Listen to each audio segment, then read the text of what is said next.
It seems obvious that God can choose to work with priests or pastors, all kinds of different spiritual leaders. But does he ever choose to work with people who do other kinds of work?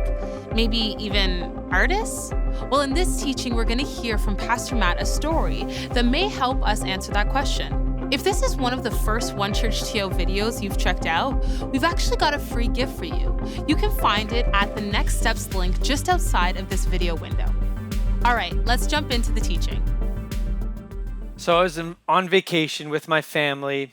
We were in the United States, and we were traveling to a few different places, and we had decided one of the stops we wanted to make was in New York City. Beautiful city. Specifically, we wanted to go to Manhattan.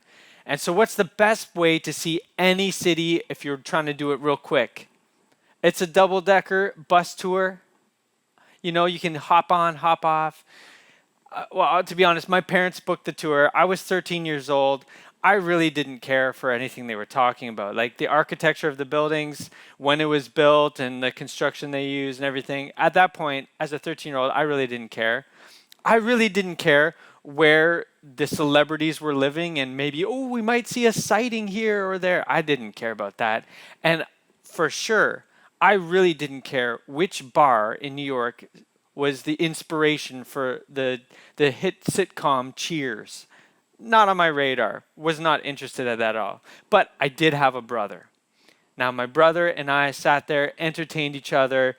You know, we at least did our best to have a good time. And then, I don't know if it was because we just ran out of jokes or because the traffic made us slow down in a section of the city, or maybe even the tour guide, their cadence changed a little bit and they were getting a little bit more interesting. But for some reason, when we hit this section of city called Soho, my ears started actually paying attention to what the tour guide was telling us. And Soho is a really interesting part of New York City. Here's a picture of it in early 1970s. And it was built as a manufacturing center. And a lot of the buildings were housing manufacturing and industry in the World War II era. And then right after that, I guess because it was cheaper to find rent elsewhere, those manufacturing places moved to other parts of the country and maybe even overseas. And these buildings, they had a hard time finding new people to take the lease. And so they sat empty and vacant. And the whole neighborhood started to get a bit run down. In fact, it was known as Hell's 100 Acres. It was getting a little bit rough. But then some artists started to move in. I mean, the number one reason they did was because they could squat in these empty buildings. The rent was cheap. It was free. So that was the number one reason, and artists are always looking for to save a few bucks.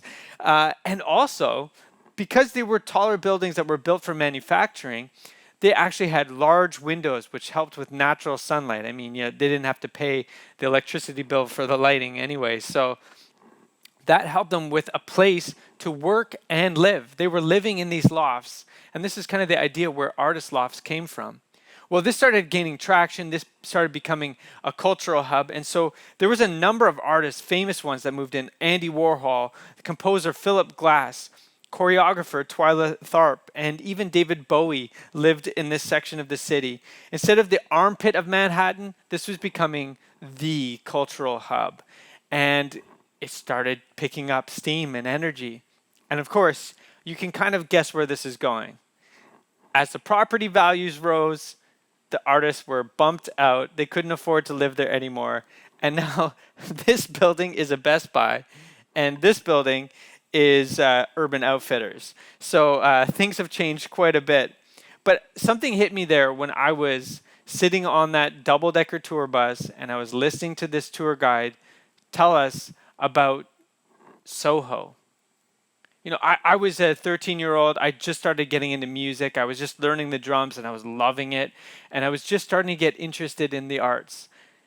And something spoke to me when we were going into a city that had been transformed. A part of the city was absolutely transformed just because artists had decided to move in. Now, just before that sounds like the ending of today's teaching. Let's actually get into what we're talking about today. And you might guess that we are talking about the arts. And let me give you a rundown. If you're not into the arts, or if you've never been around art and artists, you could be kind of a little bit confused of what I mean. So let me give you a rundown. These are the arts that we're kind of considering as art and artists here. And there's a lot. Some of the sections are here. I'm going to blast through all the ones that we have. So in fine art, we have painters, sculptors, photographers, filmmakers, and illustrators. In performance art, we have music, theater, dance, material art, design, and craft. We have jewelry, pottery, glass, and fabric. Literature, we got poetry, prose, lyrics, artisans, carpentry, blacksmith, furniture making, design, graphic design, industrial design, environmental interior design, architecture, digital media, we've got graphic design, animation, game design, and then probably the one we all enjoy the most, the culinary arts. Chef, we're looking at you. Thank you. You make everyone's favorite art. Now, when we're talking about this, the summary I would say is we're talking about the people whose occupation, their vocation, their job, their life is devoted to making beauty come into our world with their hands. Now, for those of you who aren't necessarily very comfortable with the arts, hanging with me, don't worry, we're not going to get heebie-jeebie or wooey. I don't even know what that means. But I promise you there's something for you in today's teaching. We'll get to that in a minute. But let's dive into the text that we're talking about today. God is outlining to Moses in this section of Exodus a plan for a mobile worship center that they would use as they're traveling between Egypt, the land that they're coming from, to the land that God had promised them that they would be living in. This mobile worship center is also known as the tent of meeting or the tabernacle. And just as a side note, if I say temple instead of tabernacle, forgive me, because they both start with a T, and my brain got confused multiple times when even just writing today's talk. So let me get into this text. When we pick up where we're going to be reading in just a moment, it comes right after 5 long, very detailed sections of scripture that are outlining how to build this tabernacle, this place where they're going to be meeting with God. And if you're reading the Bible from the very beginning to this point, this is where it changes from a lot of stories and a lot of a real captivating narrative to all of a sudden it's talking about like how to build stuff. And so it's a little bit more dense here, maybe a little bit tougher for us as people that are English speaking in North America to connect to. And it changes from a description, 5 different sections of describing how to build the temple and all the things that were used in the temple, to a 6th section where it talks about the people who would be doing the work. And let's read it here. Then the Lord said to Moses, "Look, I have specifically chosen Bezalel, son of Uri, grandson of Hur, of the tribe of Judah. I have filled him with the Spirit of God, giving him great wisdom, ability, and expertise in all kinds of crafts. He is a master craftsman, expert in working with gold, silver, and bronze. He is skilled in engraving and mounting gemstones and in carving wood. He is a master at every craft." This guy sounds really talented. I mean, he's ticking a lot of those boxes of the arts that we are already talking about. "And I have personally appointed Aholiab, son of..." I don't really know how to say this one. It's about as much as I can say on that. "He's from the tribe of Dan to be his assistant. Moreover, I have given special skill to all the gifted craftsmen." Now, just a side note, craftsmen here includes craftswomen too. One of the beautiful things we don't have time to get into is that the entire community, craft community, artist community was involved, even the women, which is really special that they were included in that era. "So they can make all the things that I have commanded you to make." Really, really cool scripture. You've got the artist community are the people who are highlighted, named, mentioned, and invited into being a part of this critical moment in the story for Israel. Now, it's good for you to know that this comes after 50 chapters, if you're reading from the very beginning of the Bible, 50 chapters of Genesis and 31 more chapters of Exodus.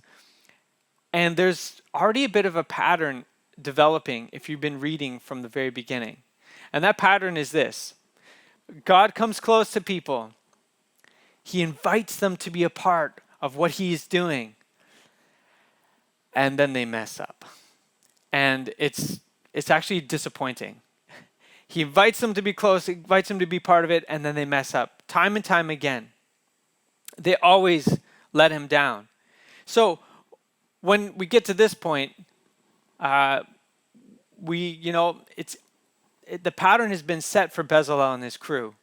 There's a good chance that they're going to let God down again. They've been invited to be a part of something. And man, after like 5 chapters of detailed descriptions of all the stuff they have to do, it was going to be a pretty public display of failure if they messed it up. Everyone would understand. So if you don't have a lot of hope for Bezalel and his crew when you're reading this, it's expected.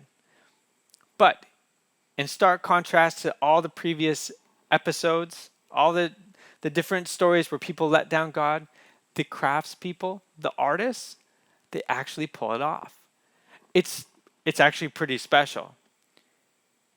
So the author of Exodus wants to tell us this. He wants to explain to us that these artists pull it off, but he does it in a really strange way. It almost feels like he's being a little bit lazy or something. I don't know. Like, instead of just describing, okay, here's all the instructions. Now here's them in action. This is how they did it. And Bezalel, he came at this way, and he was very thoughtful on how he approached this. And this is the tool that he used. And instead of providing variety for us, when it talks about how they do the work, it feels like he just hits copy and paste. Let me show you an example right here. This is Exodus 26. These are the instructions. Make the tabernacle from 10 curtains of finely woven linen. Decorate the curtains with blue, purple, and scarlet thread, and with skillfully embroidered cherubim. There's like chapters and chapters and chapters of this.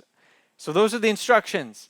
Now you think it'd be a little bit different, but look at this. This as how it's captured the actions that they did to build the tabernacle. The skilled craftsmen made 10 curtains of finely woven linen for the tabernacle. Then Bezalel decorated the curtains with blue, purple, and scarlet thread, and with skillfully embroidered cherubim. Like, it almost feels like he's cheating. Now, that's not just one time. It's over and over and over again. Let's look at another one. Again, from chapter 26, these are the instructions. These 10 curtains must all be exactly the same size, 42 feet long and 6 feet wide. This is what it captures how they did it. And 10 curtains were exactly the same size. Sorry, all 10 curtains were exactly the same size, 42 feet long and 6 feet wide. Copy and paste. And if you're not getting the gist of it, let's do one more just to settle it down, okay? So again, the instructions from chapter 26, join 5 of these curtains together to make one long curtain, then join the other 5 into a second long curtain. And same thing again. 5 of these curtains were joined together to make one long curtain, and the other 5 were joined together to make a second long curtain. So again, at this point, if you're North American in 2022, you're scratching your head, wondering if you mistakenly flipped back from chapter 36 to 26 when you're reading this, and you're a little bit confused. What's the point of this? Well, when we hit sections like this, I found this little phrase that you might have heard used by some of our other teaching team before. I found it to be really helpful. The Bible is written for you. It helps us. But it was not written to you. We're not the original audience. We're not the original culture that it was written in. So we have to dive in a little bit to understand why there is this repetition. Well, this is a literary choice. This is a poetic device. There's some art going on here. This would have been accessible to that culture that it was written in. Let me try to explain it this way. The painstaking effort to copy every single sentence, word for word, in the text is showing us the painstaking detail that went into producing every single article for the tabernacle. And the entire picture, the 5 chapters of details, and then the 5 chapters of actions of them doing it, it feels a little bit overwhelming, the amount of detail and the amount of text. And that's the feeling you should get. It's trying to give us a collective impact of the entire amount of work that was done, the task that what they had to do, and the way they accomplished it. It should feel like a lot of work to do. And don't forget this too. This is something that helped me. When we see copy and paste today, that doesn't cost us anything. But copying and pasting was literally a scribe, which was a pretty good profession. They were expensive. It was the parchment paper, which wasn't affordable. It was expensive, and all the costs it would take to have someone copy, not just once, but every time that scroll was copied, they'd have to copy all that text again. This was an investment. This was something that the author of Exodus thought was worth it, to have all this text repeated for us to communicate the idea that they're trying to communicate. And here's what I would say. It's communicating this is a rare moment of success. Bezalel and his crew pull it off. That's a big deal. So they wanted to capture the entire weight of that. There was no moral letdown. There's no attempts to cut corners. There's never a moment where they just kind of go off track and then they get back on. No, and if you know the context that this is written in, even a couple chapters before, people are going all over the place. For them to stay on track and do a good job is a big deal. So how did they do it? How does Bezalel and the crew pull it off? Well, here's their secret.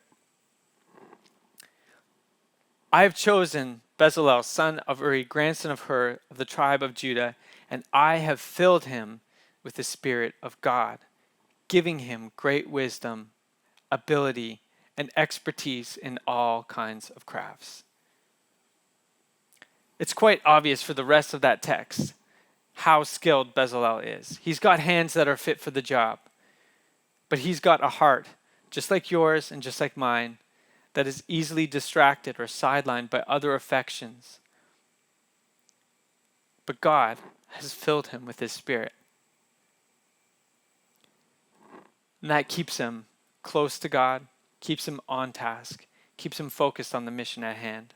Now, this is really special. We see the Spirit of God used many times in the Bible. But this early in the Bible, it's really rare for the Holy Spirit to be with someone like this. It's actually only the second time it's happened from Genesis up to this point in Exodus. And most other times that we read about it in the Old Testament or the Hebrew sacred texts, the Torah, the only time that we really see it there is really with priests, prophets, or kings. Important people, significant people, spiritually important people. Those are the only time we see it. But Bezalel isn't that. He's not any of those things. He's not a spiritually significant person. He's someone who works with his hands, gets his hands dirty, making things. But still, God chose to come close to him. He named him, said he wanted to come close to him, and he filled him with his Spirit. And then he set him loose to make. Now, this must be important work if God's going to go through all that effort, right? So what work? What's the purpose of the work? What is the grand design of this tabernacle? What is the point of it? What is he trying to do through this tabernacle? Let me sum it up this way. God chooses to partner with Bezalel to bring beauty and order in the wilderness where there is wildness and chaos by constructing a spiritual oasis where God will come close to humans again. Again? Well, where do we have a blueprint for God coming close to people again, or the first time? We actually have to go pretty far back. There's no record of it before Exodus that's really significant until you get all the way back to chapter 1, Genesis, the very beginning, the garden in Eden. And if you think I'm reading too much into it, the features of the tabernacle are intentionally designed to speak Eden, to be representing a kind of Eden. You know, all the commentaries I read, they mention it is the feature. And if you want to read a book that kind of helps unpack this, I'd recommend you checking out Garden City by John Mark Comer in terms of the imagery and the symbolism and what that speaks to us today in terms of how important those Eden symbols and what happens in Eden, how important that is to us today. But the tabernacle itself is dripping with the design elements that are bringing imagery from Eden, the fabric choices, the colors, the imagery, the symbolism of each article they were to make. And here's just one example. There's many, but one that I thought was fascinating that I'd like to share with you. So this is kind of a blueprint view of the tabernacle. And there was a fence that went around the entire outer structure, and that was the courtyard. And then inside that was the building itself, which was the tabernacle, and that was covered. But then inside of that, to one end, was what is known as the Holy of Holies. And this is like the hot spot. This is the spiritual significant zone. And the closer you get to that Holy of Holies, the closer you're getting to the presence of God, the closer you're getting to where he is kind of centered. Now, if you step back and you look at the way Eden is described in Genesis, there's actually a little bit of a design that's being brought in here. In Genesis, Eden is this entire region. And then within Eden, there is a garden.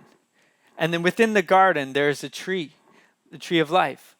And that is the spiritually significant. That's the hot spot in Eden where God is closest to his people. Very fascinating.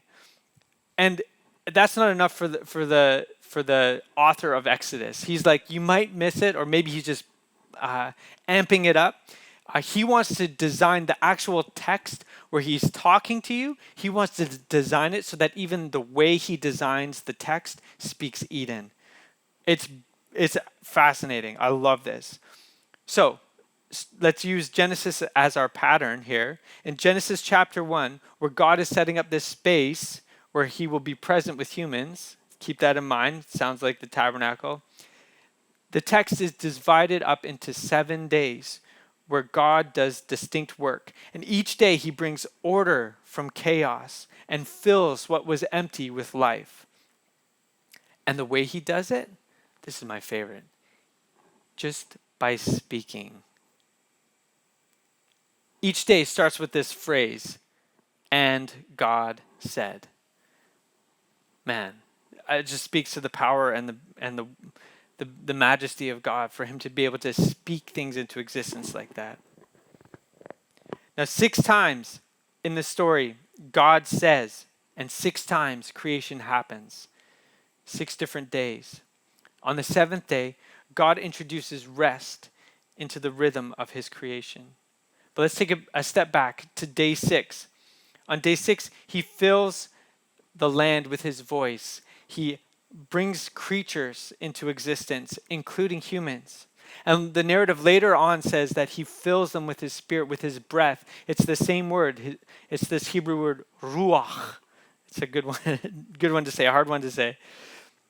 And then he calls them to join in his work, to participate with what he's doing in Eden, making a place where humans and God could be close together. And I love this. After day 7, God still stays close. It's beautiful. He invites them in. He chooses to be close to them, fills them with his spirit, with his breath, and then he sets them loose in the garden to make. That's our blueprint. That's what Exodus is pointing to. So let's go to Exodus and let's look at it. The literary device here is similar to what was used in Genesis.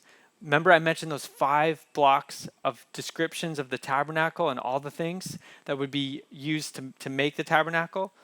Well, that's 5 sections out of 7. On the 7th day, guess what it talks about? Sabbath. It's implementing and instituting Sabbath day for the people of Israel, a day of rest. But on the 6th day, think back to Eden, when God made humans and calls them into existence, called them to be his partner. The 6th description in Exodus, God calls his partners, Bezalel and all of them, to be part of it. But this is one of the most beautiful things. Each of those 7 sections, guess how they're marked out? Guess how you can tell they're a new section? By this phrase, the Lord said to Moses. How cool is that? It's tying directly to what was used in Eden.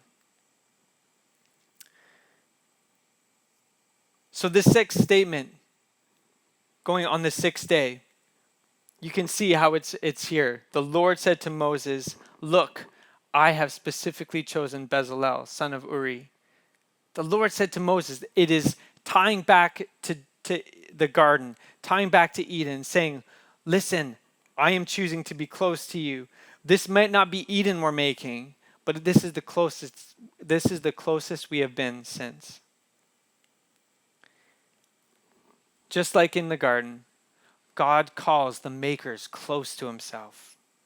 He breathes his spirit into Bezalel. And then he sets them loose to make a mini Eden in the desert.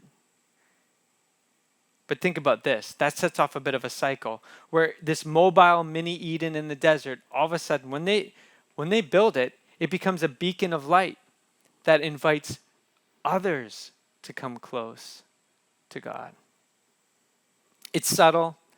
It's brilliant. It's poetic. The way it's written is art.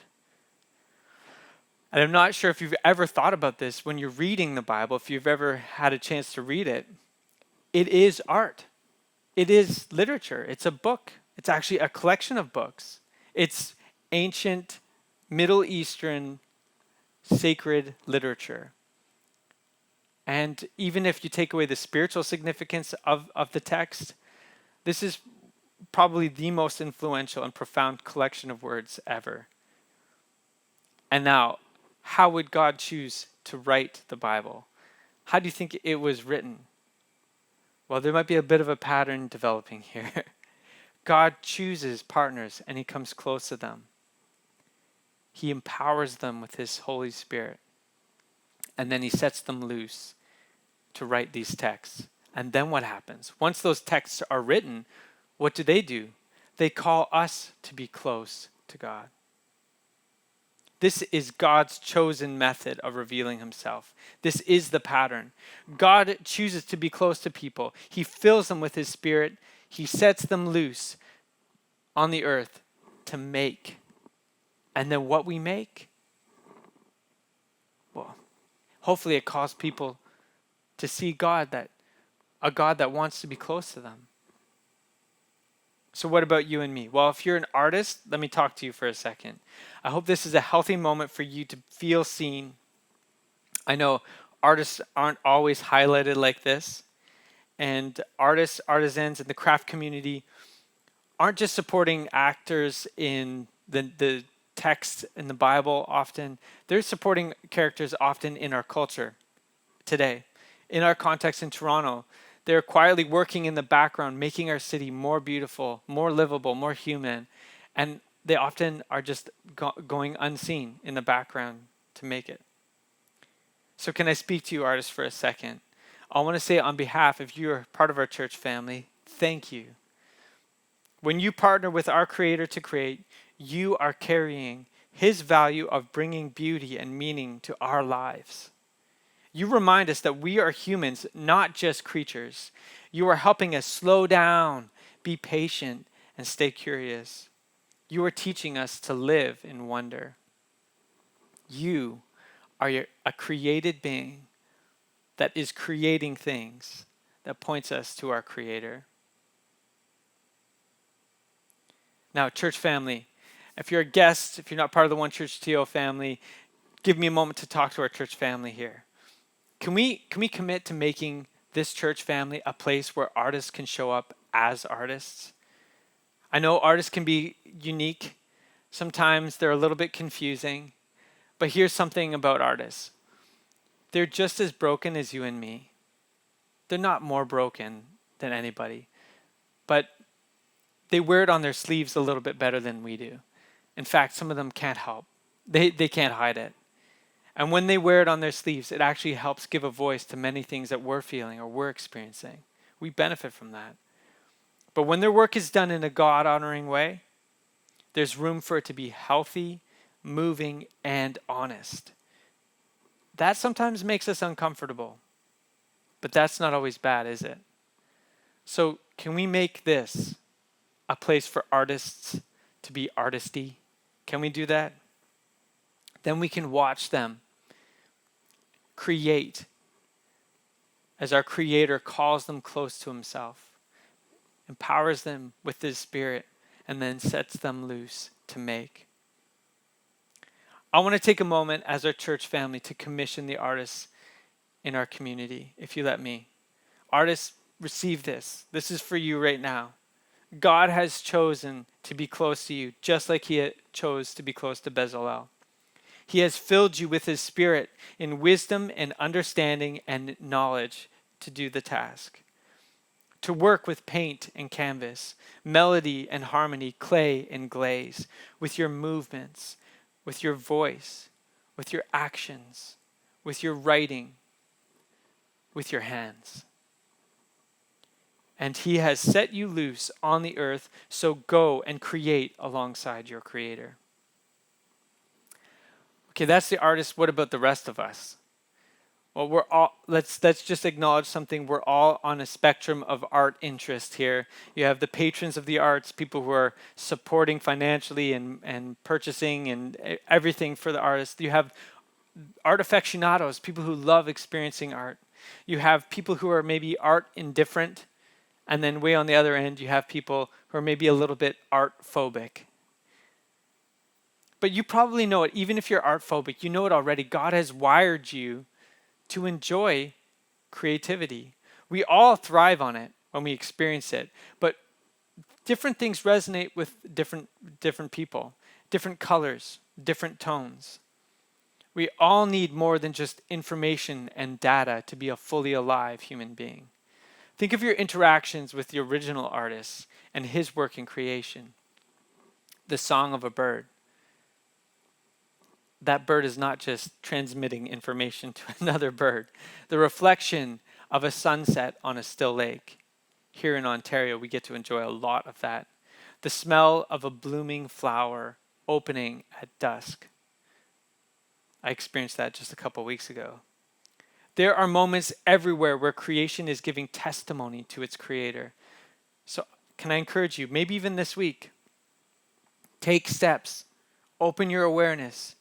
It's all around us to enjoy the beauty of creation and do it in a way that brings life to your heart. And maybe you want to take step 2. Step 2 would be enjoying the creation of a created being from its Creator. So art that our artists have been creating. Enjoy some art. And there's 2 opportunities if you're watching this the time of release. We're going to be going into a conversation on Wednesday that you can join with us live, or you can watch the replay. Or we're going to a field trip to the AGO. And if you don't make it to that, just go to the AGO Wednesday nights. It's always free. Lean in. And you may sense this is coming already. You have to lean in, because either way, you are already partnering with Him in His greatest piece of art. As an early follower of Jesus, Paul put it this way in his letter to the Ephesians. For we are God's masterpiece. That's you. He has created us anew in Christ Jesus, so we can do the good things he planned for us long ago. Yes, you have been chosen too, you masterpiece you, and God longs to be close to you. And you have his Spirit. So set yourself loose on this earth and live out your life as a masterpiece. Maybe I could just take a moment and commission everybody right now. Go make that killer spreadsheet with the perfect formula. Go make that mortise and tenon joint that looks like magic. It's invisible even before you seal it or caulk it. Go make a moment in a classroom as you step away from your lesson plan to include an alternative learning style. Go make those beautiful, clean lines in the pavement. We all enjoy those. Go create a moment from behind the cash where you see somebody's first smile of the day, even behind the mask. Go and create a moment with your grandchild. Go you, yes, even you with that Microsoft PowerPoint slide deck. Even Microsoft can be used to image our Creator by us. And each of us knows when our heart comes to life, when we feel it's the reason he's placed us on this earth, that's his Spirit alive and at work in us to live the life that he's called us to live. I love the way that pastor, author, and artist Erwin McManus phrases it in his book, The Artisan Soul. Recommend you reading it. And let's close with this idea. Like a master artist, God entrusts us with the critical phase in the process we call life. This leads to the most important question. What is your idea of you? Who is it that you have decided to become? If your greatest work of art is the life you live, and ultimately life is a creative act, what life will you choose to leave behind as your masterpiece?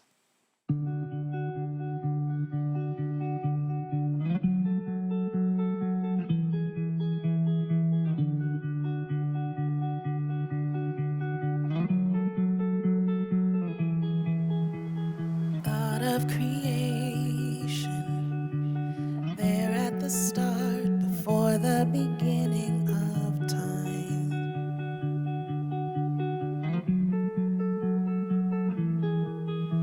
With no point of reference, you spoke to the dark and fleshed out the wonder of light. And as you speak, 100 billion galaxies are born. In the vapor of your breath, the planets form. If the stars were made to worship, so will I can see your heart in everything you've made. Every burning star, a signal fire of grace. If creation sings your praises, so will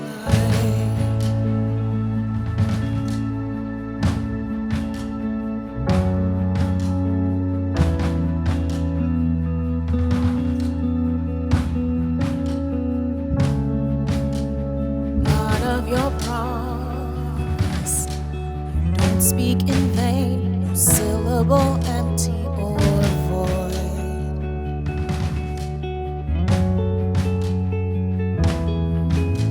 For once you have spoken, all nature and science follow the sound of your voice.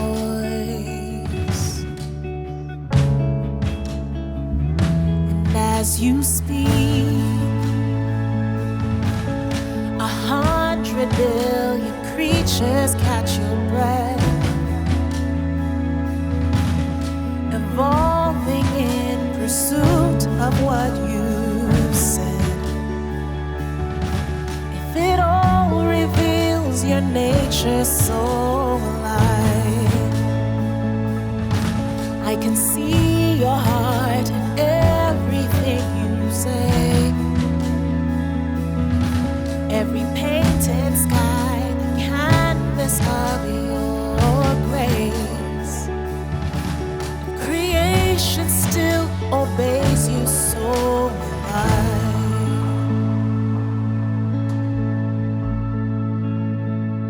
So will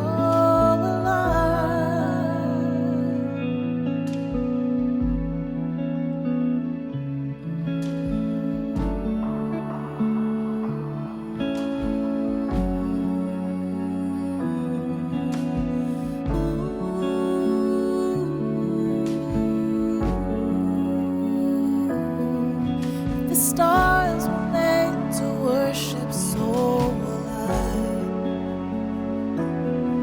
If the mountains bow in reverence, so will I. If the oceans roar your greatness, so will I. For if everything exists to lift you high, so will I. If the wind goes where you send it, so will I. If the rocks cry out in silence, so will I. If the sum of all our praises still falls shy, then we'll sing again 100 million times.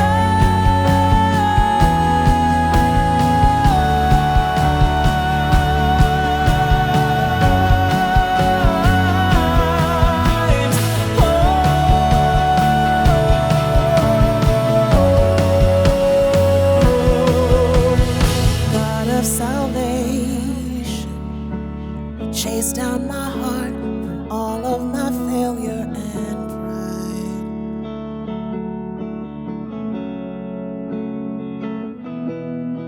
On a hill you created, the light of the world, abandoned in darkness to die. And as you speak,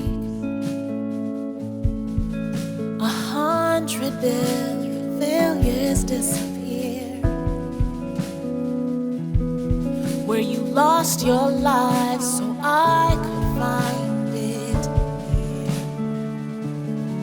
If you left the grave behind you, so will I. I can see your heart in everything you've done. Every part designed in a work of art called love. If you gladly chose surrender, so will I can see your heart a billion different ways.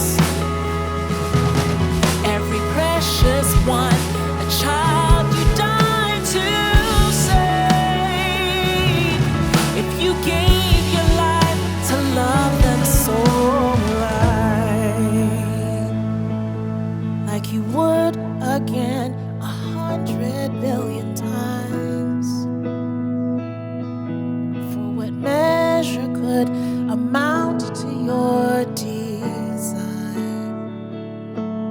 You're the one who never leaves the one behind.